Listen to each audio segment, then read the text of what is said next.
Herbert Broome woke that morning the same way he had woken every morning for 30 years. He made tea, he fed the cat, he walked to the church. The village of Ardennes-sur-Bois had exactly one road, one bakery, one well, and one piano. The piano lived in the church. So in every way that mattered did Herbert Broome. He was 53 years old, thin in the way of men who forget to eat, with long fingers that had spent so many years reaching across piano keys that they had begun to curve slightly inward, like a hand that is always about to play something. His hair was white at the temples and brown in the middle, which made him look, as the children in his class often told him, like a badger wearing a hat. He did not mind. He was a schoolteacher from Monday to Friday, and a church pianist from Sunday to Sunday, and in the space between those two things, there was very little room for anything else. That was exactly how he liked it. A quiet life is not an empty one. Herbert Broome knew that better than most. He had chosen quiet deliberately. He had earned it. Wit. The soldiers arrived on a Tuesday. Herbert was in the middle of working through a hymn, his fingers slow and careful in the way of a man who has played a piece 10,000 times, but still treats it like it deserves attention, when he heard the door open behind him. He did not stop playing. 20 men came through that door in under a minute. British SAS. Moving the way trained men move, which is quickly, and without wasted gesture, the way water moves through a narrow pipe. They did not speak loudly. They barely spoke at all. One of them, a young man with a clipboard and an expression that suggested he had not slept in 2 days, told Herbert in polite but efficient English that the church would be needed for the evening, possibly the night. Herbert nodded. He closed the piano lid. He sat in the front pew and folded his hands and waited, because this was his church, and he was not going anywhere. The soldiers, to their credit, did not ask him to leave. Their commanding officer was a man named Captain Leonard Foss, who was 40 years old and had the kind of face that had once been open and cheerful and had since been rearranged by the war into something quieter and harder, though not unkind. He had dark eyes that moved constantly, logging details, cataloging exits, and he walked with a slight forward lean, as though he was always arriving somewhere just slightly ahead of his own body. He looked at Herbert sitting in the pew and said, "You don't have to stay." Herbert said, "I know." Foss looked at him for a moment, then he moved on. They carried Sergeant Ellis Webb in on a stretcher shortly after dark. Webb was a big man, which made the stretcher look slightly wrong, like a large animal being transported in a box made for a smaller one. He had taken shrapnel through the right shoulder during the approach, and the medic had cleaned it and dressed it and told him firmly that he would live, which Webb seemed to regard as only partially good news given the circumstances. He could stand, he could walk, slowly. What he could not do was raise his right arm above shoulder height without his face doing something that men who have been trained not to show pain try very hard not to let their faces do. Herbert watched the medic work. He watched Foss crouch beside the stretcher and speak to Webb in a low voice. He could not hear the words, but he could read the shape of the conversation. It had the shape of a problem without a solution. He went back to looking at his hands. He had large hands for a thin man. People always remarked on it. His mother had said he had a pianist's hands, which was not something you were born with, she had explained, but something the piano made you into over time. 30 years of keys. 30 years of the same hymns, the same weddings, the same funerals, the same Christmas mornings with children singing slightly off-key in the way that children do, which is to say, with complete confidence and no accuracy. His hands had been other things. Once. He didn't think about that. Around 9 in the evening, Foss called his men together near the altar and spoke to them for about 10 minutes. Herbert sat at the back of the church, near the candles, and did not try to listen. He was a schoolteacher. He understood that some rooms had a front and a back, and that you did not always belong in the front. After the meeting, the men began to move with a new kind of quiet, the kind of quiet that is not peaceful but concentrated, the way a fist is concentrated. They checked their weapons. They checked their maps. They checked each other in the small ways that soldiers do, tightening a strap here, meeting a look there, communicating things that do not have words. Webb sat apart from them. He held his rifle in his left hand and looked at it. Herbert watched him for a while. Then Foss did something that Herbert would think about for the rest of his life. He crossed the church. He took the rifle from Webb's hands, gently, without comment. He carried it across to the front pew. He set it down, propped against the piano bench, its barrel resting carefully against the wood. He did not look at Herbert. He walked back to his men. He did not explain. The pop. The church emptied over the next 20 minutes. The men moved out in small groups, slipping through the side door into the dark, until Herbert was alone with the candles and the piano and the rifle and the cat, which had appeared from somewhere and was sitting on the altar like it owned the place, which in some ways it did. Herbert sat in the front pew. He looked at the rifle. He knew what it was. A Lee Enfield No. 4. He had not held one in nearly 30 years, but the knowledge of it sat in his body the way old knowledge does, patient and unchanged, waiting in the muscles and the bones. He had been good with a rifle, once. He had been very good. He had come back from that war at 24 years old, and found the church, and found the piano, and he had put everything else in a room inside himself, and locked the door, and pushed a heavy piece of furniture against it, and done his very best never to go back in. He sat with his hands on his knees. He thought about a sentry, a rail junction, 20 men waiting in the dark for one thing to happen before they could move. He thought about Captain Foss walking away without looking back. He stood up. He picked up the rifle. The bell tower stairs were narrow and turned twice before they opened into the small room at the top, where the bell rope hung, and the wind came through the slit windows without asking. Herbert had climbed these stairs every Sunday morning for 30 years to check the bell mechanism, because he was that kind of man, the kind who checks things that are his responsibility, whether anyone is watching or not. He settled at the window. The slit was narrow, but it was enough. Below and to the east, past the tree line and the frozen field, the rail junction's outer wall caught a thin line of moonlight. He could see the platform. He could see the sentry post.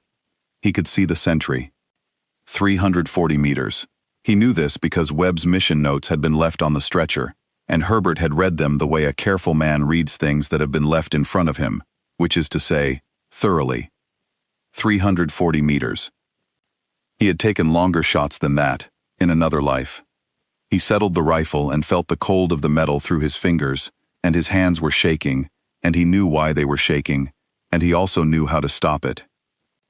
He thought about the piano. He thought specifically about the Advent hymn he had played every December for 30 years, the one in E-flat major, with the long left-hand runs that move from the bass into the middle register, like water finding its level. He thought about the exact weight of the keys under his fingers, the slight resistance before they give, the way you have to commit to a note before you touch it, or it sounds like an accident. His hands stopped shaking. He breathed out.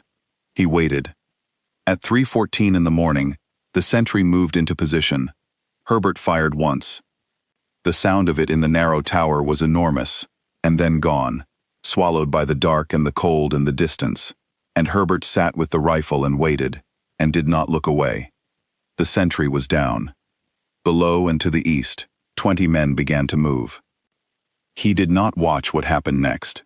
He was a schoolteacher from a small village in France, and whatever happened at that rail junction was something those 20 men carried with them, not him.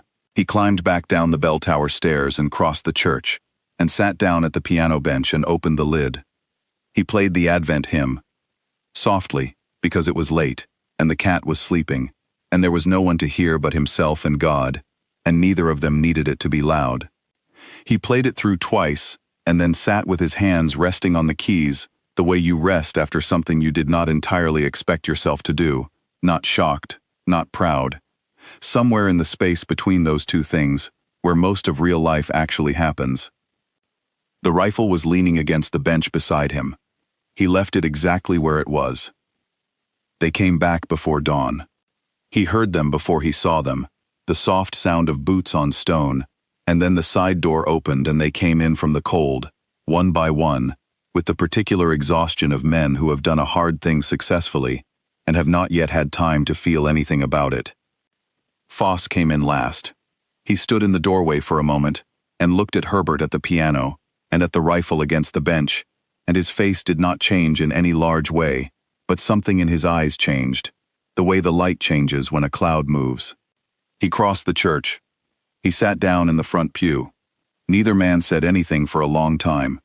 The cat jumped into Foss's lap, which it had absolutely no business doing, and Foss, without breaking the silence, put one hand on it and left it there. Eventually Foss said, "I didn't ask." Herbert said, "I know." Another silence. "Where?" Foss asked. Herbert understood the question. "The First War," he said. "Ypres, a few other places."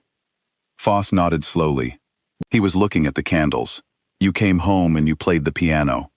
"I came home and I played the piano," Herbert said. Foss seemed to think about this for a while. 30 years, Herbert added. "Why tonight?" Foss asked, not accusingly, the way you ask a question that you actually want to understand. Herbert thought about it honestly, the way he marked his students' work, without softening what he found. "Because you left it there," he said. "And you walked away without looking back." Foss was quiet. "That was deliberate," Herbert said. "It was not a question." "Yes," Foss said. "You were not certain I would." "No," Foss said. "I was not certain." Herbert nodded. He looked at his hands on the piano keys. Long hands. Piano hands. Other hands. "There was no one else," Herbert said. "No," Foss said. "There was no one else." That, Herbert supposed, was enough of a reason. There are worse things to do something for than because you were the only one who could, and you knew it. The men left the village before sunrise. Webb, on the stretcher again for the carry-out, passed Herbert near the door. He stopped. He looked at Herbert for a long moment with the expression of a man who has a great many things he could say and is choosing between them. He chose none of them. He held out his left hand. Herbert shook it. That was all. Years later, when some of the men were old enough to talk about it, they talked about it the way soldiers talk about things that did not fit the category of anything they had been prepared for. Ellis Webb gave an interview in 1971 to a small military history journal that almost no one read, and in it, he was asked what he remembered most about that night. He said he remembered coming back into the church before dawn and finding the schoolteacher sitting at the piano in the dark, playing something quietly, with the rifle still leaning against the bench beside him. He said he had expected the man to look different, changed somehow, the way people look after they have crossed a line they cannot uncross. He said Herbert Broome looked exactly the same. He was just playing the piano. Webb said he made going back look like the natural thing, like the shot was the interruption and the piano was the point. He said he thought about that for a long time afterward. He was still thinking about it in 1971.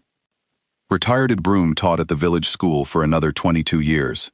He retired at 75 and did not entirely stop, because retirement for a man like Herbert meant teaching fewer children rather than none. He played the piano at the church every Sunday without exception, until his hands began to give him trouble in his early 80s, and even then, he played on the weeks when the trouble was manageable, which was most of them. The village put up a small plaque after the war. It was modest, his name in a single line. Herbert asked them to take it down. They held a meeting about it and voted to keep it, 7-3, and Herbert, who believed in the outcome of honest votes even when he disagreed with them, accepted this and said nothing more about it. He died in his sleep in 1983, 3 weeks after his 88th birthday, in the same house he had lived in for 60 years, with the cat's successor asleep at the foot of the bed. His funeral was held in the church. The piano, of course, played. His obituary in the local paper was written by a former student who was by then a journalist of some small reputation and who had heard pieces of the story over the years and had the sense and the decency to know that a man who had spent 30 years choosing the piano over the other thing had earned the right to be remembered for the piano. It was 4 paragraphs long. 3 of them were about the choir. The last one said only, he was a quiet man who, on one night in the winter of 1944, was asked to be something else. He was. And then he came home, and was himself again, which may have been the harder thing. The church has been there for 400 years. The piano has been there for 90. On Sunday mornings, If you sit in the back pew and close your eyes, you can almost hear it.